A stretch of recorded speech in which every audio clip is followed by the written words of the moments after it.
About 20 years I've been retorquing wheels. Learned a thing or two. Taught a thing or two.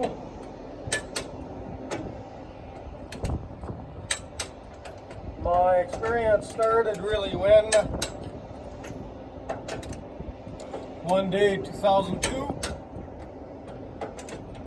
I lost a set of duals on a log truck. Turns out I was about the 9th of 12 guys to lose a set of duals. 12, 13. And today, here now, I'll go back to the 20 years experience I've got. Right here, right now, I had some tires changed a few days ago. This is my third retorque, and on the first set of wheels, I lost all the nuts were tight till the last one. The last one had some slack in it. This first one has some slack in it. And this is my third retorque in 3 days. I will be doing a retorque tomorrow. I expect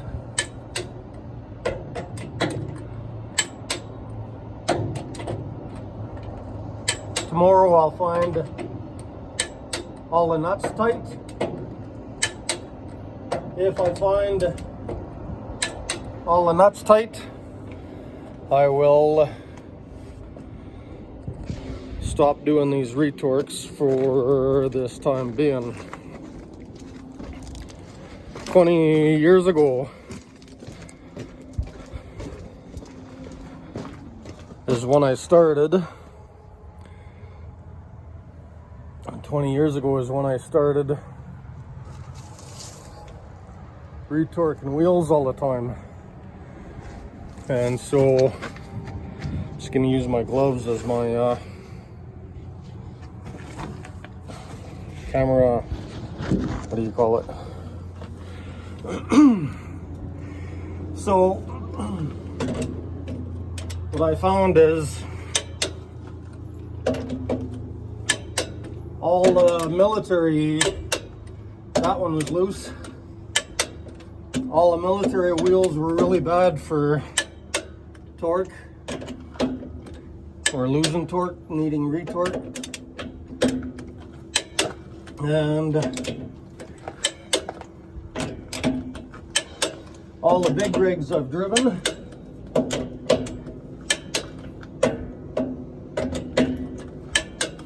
I had a habit of doing retorques about monthly or so until I come back from Afghanistan, where the mill, the paper mill I hauled logs into,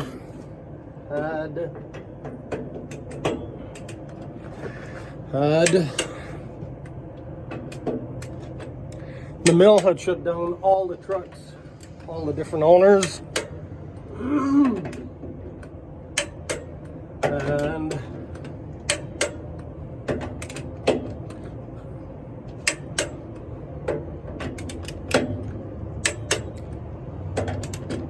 because so many trucks are losing wheels, losing duals. And then that was 2009. And about 2013, 2014, that winter,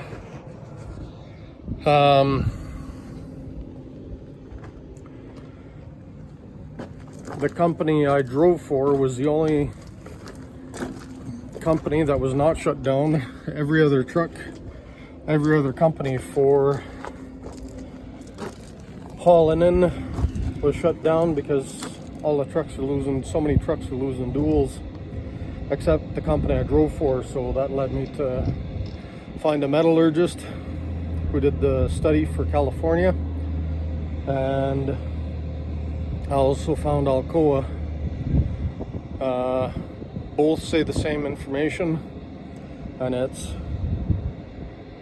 paint, dirt, rust causes wheels to lose retorque or clamping force, and to clean the rims, and that's between the rims, the brakes, and the hub. So to clean those surfaces, and to use oil on the studs. And that brings me back to the boss who never lost wheels. He was over 60 years old. I think he learned from experience. and what he did is he put oil on the studs. And then a few years later, I met another boss, same thing, over 60 years old. And on his, same thing, on his trucks,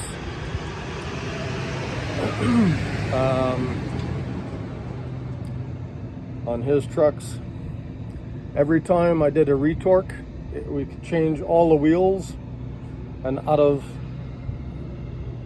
8 axles, I might find 1 loose stud. And here now, every wheel had a loose stud. So, because of a dry retorque, because when they put the tires on, they didn't retorque them. Yesterday we cheated. We had a nail in this tire, and cheating's good if you know when, where, how to cheat, what you can cheat on. We drove on some blocks, and to lift the tire off the ground, and then we just pulled the rubber off, leaving the rim. That means we don't need a jack, and we don't need to retorque the wheels. Cheating's a good thing. And I just lost my wrench. Cheating's a good thing if you know where, when, how you're allowed to cheat. And so important to save time, energy, resources. It's important to cheat. Never heard anybody say that. Do you ever have anybody tell you it's important to know where, when, how to cheat? So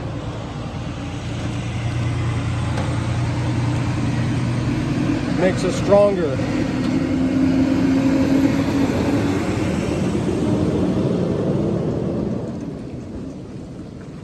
Makes us stronger, smarter,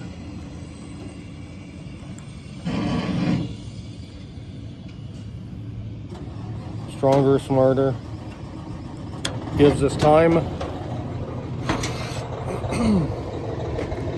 Don't have to use tools if you know when, where, how to cheat.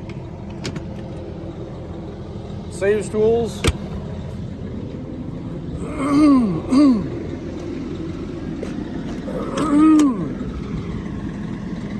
And I'm going to grab a coffee.